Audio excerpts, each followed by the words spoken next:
IAB. Today we will be going through my ICE task, which is the PulseVote, and I will be showing you my register functionality. So what I'll be doing now is I will be using my email, and then I'm going to be trying to put in a password that isn't safe. So obviously this is for checking validation. I'm going to put that password and try to register, and it'll put me through. And what I can then do is, which I will do now, yeah, is I can go to my MongoDB database here, and it'll show me a user that I've, so business@way2fly.net. As you can see, I have my working here, so the database is working.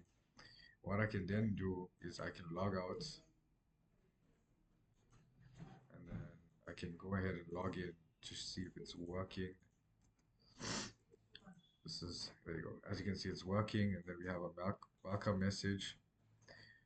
Organizations, which was part of basically the role-based access, and we have our sample one, and as you can see, the polls is not working because I haven't added any polls from here.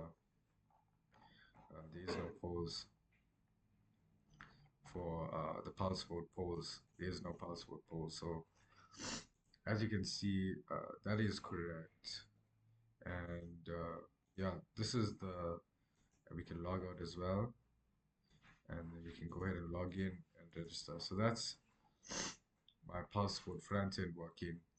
And then if you go to my backend, which I'm running on Visual Studio Code, you can see that I have my API running here.